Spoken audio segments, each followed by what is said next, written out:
Welcome to Amazing Business Radio with best-selling author and customer service and business expert, Shep Hyken. Shep will talk with some of the smartest thinkers in business to help make you more successful in your professional and personal life. This is Amazing Business Radio with Shep Hyken. Hello, everybody. It's Shep Hyken here. We are back with another episode of Amazing Business Radio. I am excited. We have a repeat offender, a guest that has come back for more, and that is Anand Janefalkar, who is the CEO and founder of UJET, which is a great platform, software platform that works with a number of different systems and has an incredible client list and is in the whole customer service and experience space. We're going to be talking to him about AI, and he's got, quite a bit to say about the whole topic of AI and how it's being used in customer experience. So much to learn from this man. Before we get into that, couple of quick announcements, and if you've been listening to the show, you know what they are. First, I want to thank our sponsor, who is Text Expander, an incredible productivity tool that we are using in our office that saves us literally hours of work of repeat typing and makes it so easy to store something and bring it into a document whenever we need it, especially with common questions that we get asked from our clients. We just simply drop it in with a couple of keystrokes. Paragraphs pop in to the emails and other ways we communicate with our clients. And then we just tweak it, customize it a little bit. We'll tell you more about that at the break. If you have a question or a comment or a story that you'd like to share, I would love to hear about it. All you need to do is reach out to us on any of the social media channels, because I am pretty much everywhere. And if you have a question, please use the hashtag AskShep. I'll answer the question in whatever channel you ask, or maybe on in my newsletter, on this show, or perhaps my TV show, which is Be Amazing or Go Home. Episodes can be found on Prime, Apple TV, Roku, and you can go to beamazing.tv. That's beamazing.tv and catch all of the episodes live streaming. All right, everybody, let's jump into the interview. Anand, welcome to the show. Thank you for having me, Shep. Good to see you. And actually, I should say welcome back to the show. You're a repeat offender. It's been a number of years, and I believe the last time you and I were together in person, and you reminded me, we were at CCW, which is, depending on how it was Contact Center Week, Call Center Week, whatever, but it's all about, creating great experiences when customers call. And you and I sat in a room together because I believe I was on your podcast. That's right. That's great. It was 2019, if I remember correctly. Wow. Pre-pandemic. A lot has happened. A whole new world out there now. Well, I'll tell you what, you look better than ever. So do you. Well, thank you very much. All right. It's like wine. We get better with age. I hope so. UJET, UJET.cx, which is the website, if anybody wants to go check it out. UJET, you've been involved in the contact center space now for how many years? You're like an early adopter or pioneer in this software world. Yeah, I mean, I'll take the compliment. I think I started UJET July 10, 2015 is when I actually incorporated the company. And it was started with a simple premise that people communicate visually and contextually in their everyday lives, arguably since 2007. And the only time when two humans don't communicate visually and contextually is during a conversation with a brand or a company. So like you started off saying that CCW can be contact center week, call center week, but all of that is converging towards how do companies communicate with customers? What is the query? What is the intent? And what is the expected result? For the company, it is loyalty creation. And how do we enable that in a more human manner? So loyalty creation, that falls under the idea of let's deliver an experience that's strong enough to get them to want to come back and buy more from us or do more business with us. Absolutely, or stay in business with us. I mean, you're the first one that has educated me over the years on how much companies lose for churn due to bad customer support. If I get my numbers remotely correct, in 2014, it was in the 40 billion range. Then it ballooned in 2017 to almost 2x to the 70 billion range. And now we're over 100 billion of churn, just because of bad customer support. So what you're saying is absolutely right. There are so many options. Customers are unforgiving, as they should be. They want to buy the best in breed. A lot of times you start off doing business with a company that is probably providing you an umbrella suite of solutions, but you know what? I want to use my wireless line somewhere else. I want to use my cable somewhere else. I want to use my internet provider somewhere else. And the only factor when you have a multitude of options with companies offering more or less the same services, the differentiator is customer support. The differentiation is how easy do you make that communication and how delightful do you make it. So yes, it is all about customer experience for me whenever I'm choosing a business to do kind of buy products, continue to buy their next version of products, and so on and so forth. You know, the top 3 reasons that people don't do business with a company. Well, actually, I'll give you the top 2. But really, number 1 is most powerful. You talk about how nothing has changed. So we do surveys every year now. We've been doing it for a number of years. Actually, UJET was a supporter of ours about 3 years ago in one of our surveys. Thank you very, very much. You were one of our sponsors. Thank you. And what we found was the number 1 reason, especially as consumers, even B2B, connect with a company, typically people to people, the number 1 reason somebody leaves to do business elsewhere is rudeness or apathy on behalf of that employee that works for the company. And if you go back to the 1980s, like, I don't know, what is that, 30, 40 years ago almost. 40 years now. Yeah, it's crazy. The study that was done by the Technical Assistant Research Program, which was commissioned by the White House Office of Consumer Affairs under the old man George Bush's presidency, they found out, they did a study, and 70 some odd % of customers leave because of rudeness or apathy. That's the number 1 reason. Here we are almost 40 years later, and it's still the same. I mean, you think we would have figured it out by now.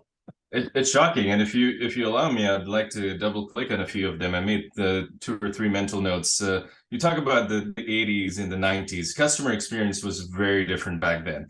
And that actually points towards some of the evolution of the traditional legacy stacks that are still shockingly in play today, where the construct of the communication that you're having with a business is picking up the phone, picking up a catalog, and asking if that product is in inventory for the Christmas catalog and shipping. That was the origin of how people communicated with businesses back then, because there's not much choice. Right. And it was phone or send a letter and hope you get something back in 2 or 3 Exactly. And phone was the more expeditious way because you wanted to get that for your family for Christmas or Thanksgiving. So I think those origins have become non-innovative bad habits today, where people still expect that there is a moat around their business, and all people are going to call in for is like, okay, how do I continue to do business with you? And it's a privilege. It's actually an honor to have a customer, whereas there's a sense of entitlement where people are like, where are they going to go? This is the only product and service they have. So that's the kind of first mental note that I made. The second one is the rudeness and kind of attitude being the number 1 reason why people don't do business with a company. Let's think about that a little bit. Customer service professionals and customer service representatives that are the face of the brand, product, or service for someone that is calling in for a tough situation and trying to solution it. These are young professionals. They're digitally acquainted, I would argue borderline obsessed with these smart devices. Right. That's very technologically advanced compared to us. Super advanced. Yep. It's second nature to text before you talk, almost. You're taking that group of young professionals, training them on a stack that was designed 20, 30 years ago, which they'll never use in their lives, and then putting them in a sticky situation to solve a problem with the customer. They cannot use their senses of visual and contextual information gathering. And you're saying, okay, solve that smart thermostat wiring for me. It's a recipe for disaster. And the rudeness comes from a sense of inability to solve that issue, and not just rudeness, but apathy, right? I mean, you might be superficially trying to empathize, but you're just in a situation where you're not armed with components that you use to solution with your friends and family in everyday life. So that is what we feel is still missing in a lot of these stacks. And that's why we started off with the visual and contextual communication, whether even if you call in with an IVR, you got to have blended SMS at least, so that you can There's a lot of initials there. IVR. Right. interactive virtual response system. You push 1 for this, 2 for that, 3 for that, right. or whatever. That's a very basic example. It's a stimulus response system which can never be retrofitted for cloud or mobile. It just will not work because the cognitive ways, the motor skills that have changed over the years. You're not looking for a haptic feedback on your phone anymore. So I think those were kind of the two main ones. And then the third one, which you kind of pointed out, is that the number one reason, number two reason, number three reason, these largely come from the inability to just understand the customer. And in the end user persona, we try to focus a lot on how do we make it second nature for the two communicating parties. We already spoke about the agent and the smart actions that they can use to gather in an automated manner, in an accurate manner, visual and contextual information, but also for the end user to use natural language to describe the issue, because they're not going to be able to say, hey, my smartwatch is not connecting because my Bluetooth MAC address is not registering or something like that, right? That's pretty, most people don't talk that way. Because then they would be socially unaccepted in most circles. But we need to make it easy for them. And a part of my professional upbringing is like technology should disappear in the background.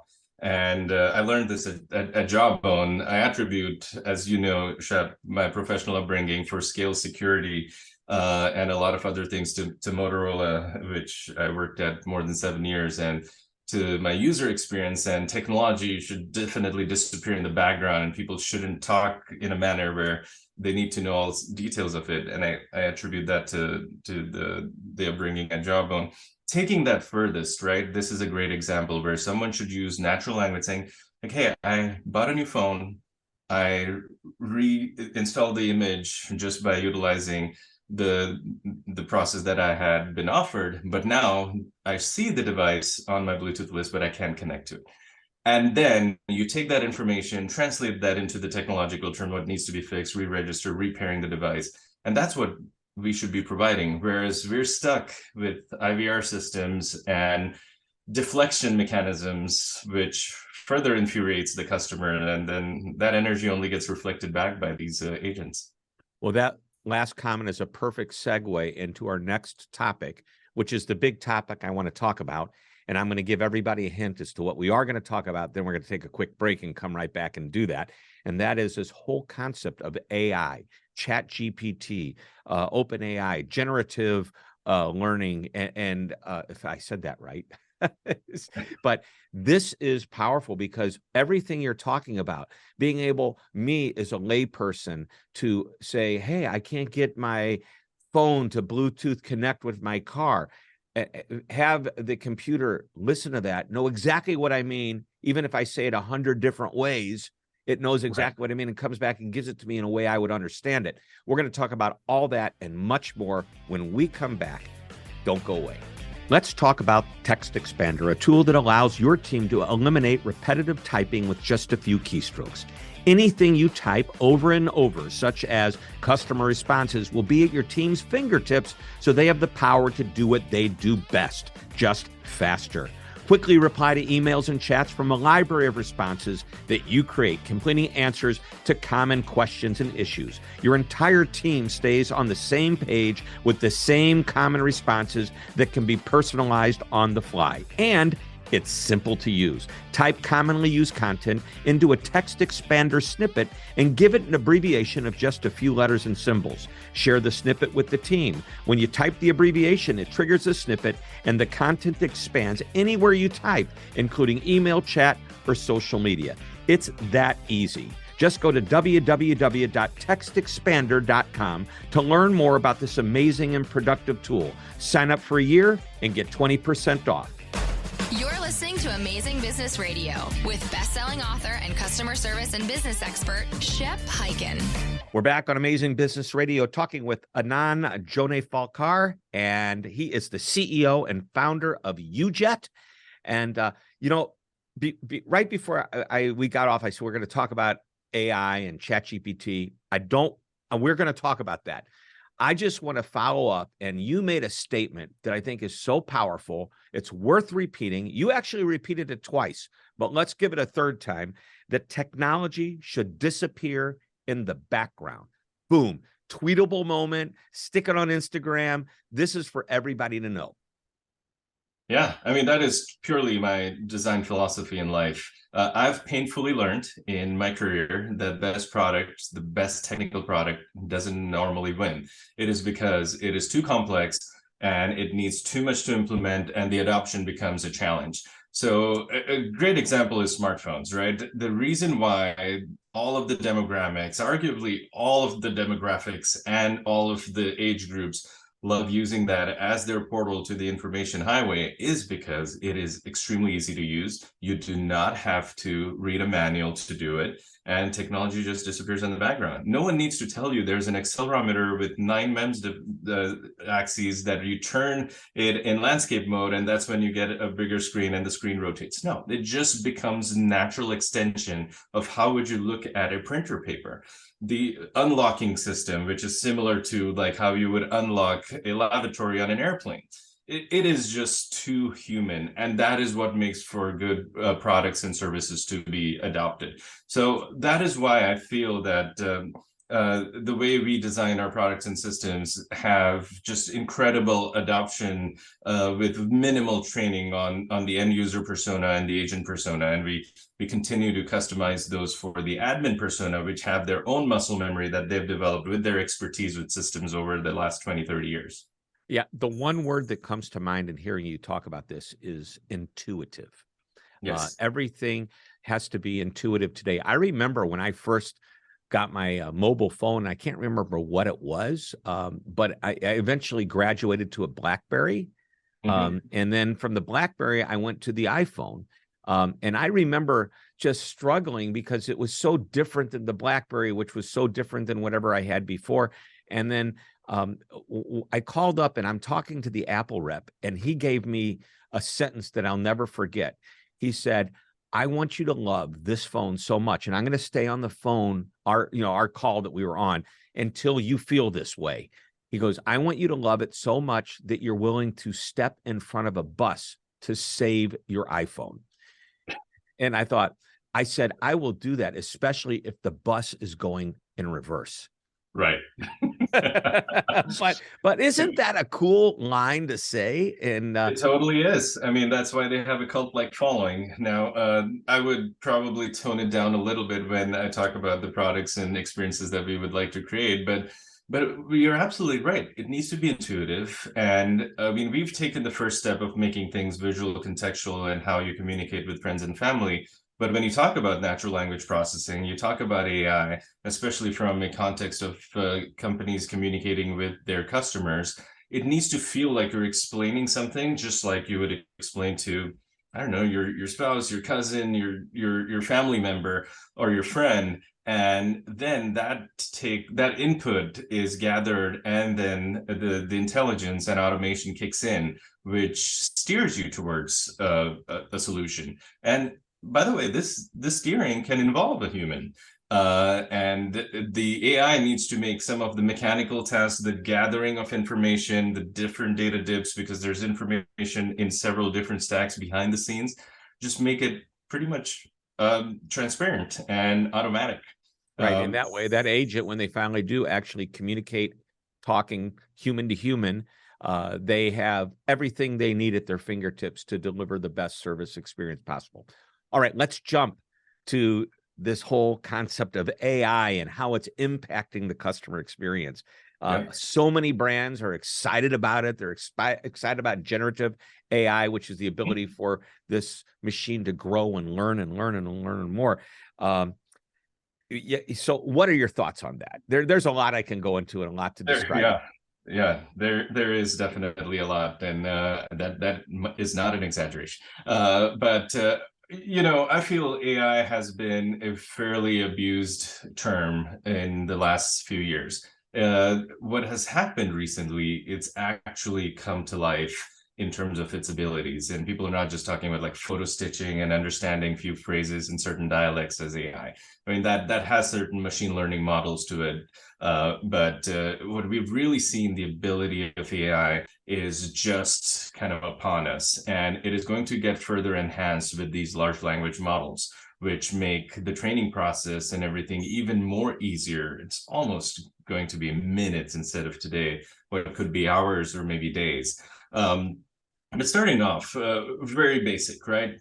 We touched upon needs to be natural conversation. So conversational AI there's a reason for that term. It needs to feel like a normal conversation. It needs to understand what you're trying to say without having to ask you further many times. What's behind the scenes is there needs to be a great number of training phrases which translate into intents.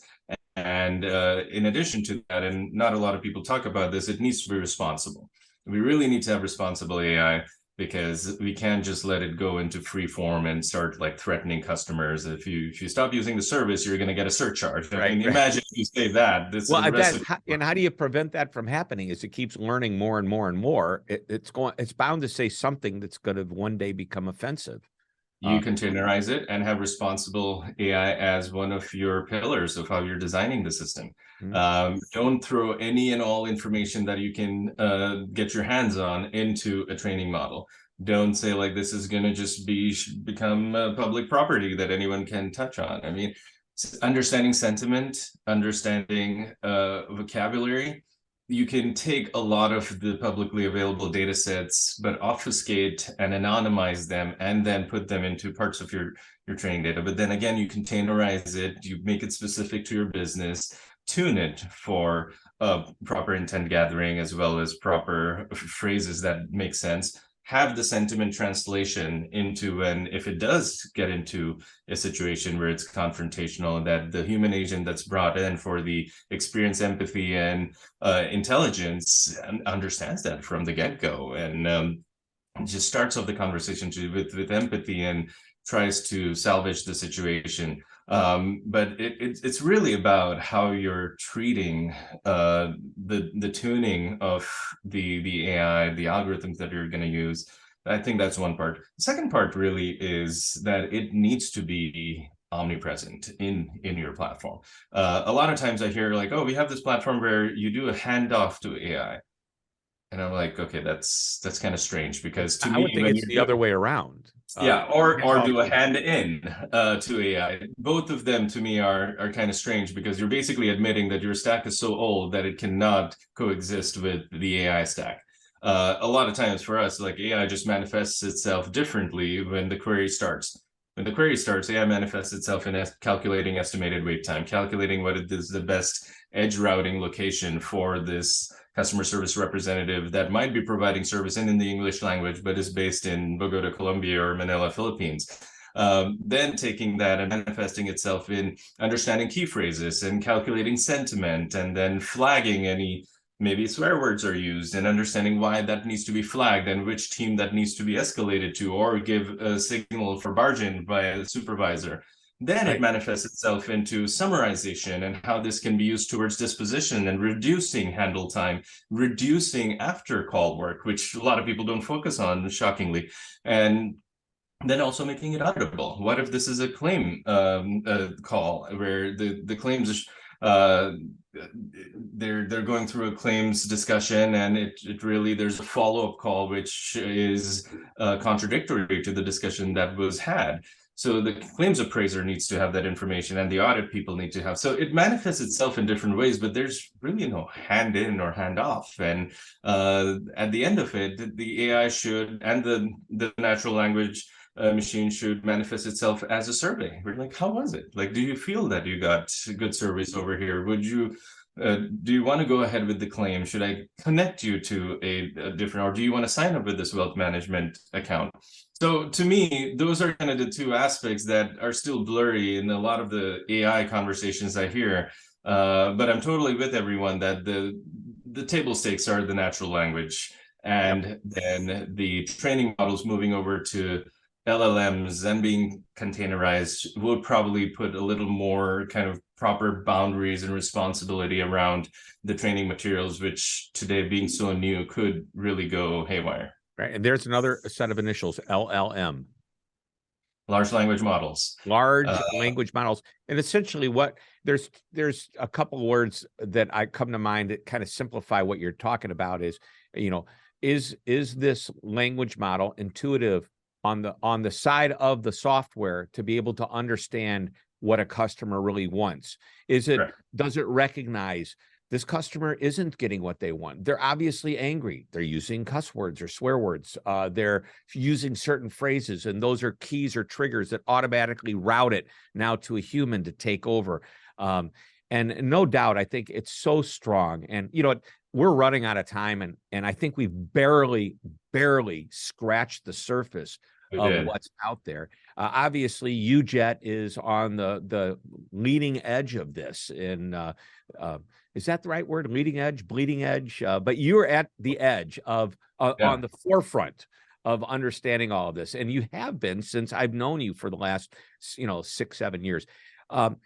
If there's one last thought you would like to leave us with related to this topic of AI and the importance and the impact on the customer experience, what would that thought be? Yeah, and I'm glad you asked that, because I think that this should be thought-provoking for a lot of people. And if you look around, AI is more powerful with text and images. Generative AI, if you're looking at a lot of these companies that are getting valued over billions of dollars, and the generation of this is more powerful with text and images, and speech is catching up very, very quickly. However, thinking about that and translating that into providing methods for your customers to communicate visually and contextually becomes even more powerful. So I'll leave you with that thought. And please visit us at ujet.cx. Yeah, ujet.cx. And I'll just say that, Moore's law, when it came to the microchip, I believe said that every 2 years, the power will double. I believe this is going to make Moore's law look like Skippy the Punk. The way everything is growing so fast, I believe the capabilities are going to double monthly, maybe even faster than that. Yeah, it will. And as a student of history, in addition to Moore's law, I also know that the sayings like a picture speaks 1,000 words. It is true, and a video speaks 1,000 pictures. So taking that together, adding the intuition and cognitive abilities of humans and their kind of social analytical ways of how they go about things is going to get brought to the forefront with AI. And I'm super excited to be in the midst of it. I think I am as well. And I think everybody who's listening, I think you can't disagree that this guy Anand is one smart dude, and he is sharing his wealth of information with us. And this is why we call it Amazing Business Radio. Thanks for being on the show again. Thank you so much. Take care. All right, everybody, that wraps it up. Another episode of Amazing Business Radio. We will be back next week with another interview. And until that time, this is Shep Hyken reminding you to always be amazing.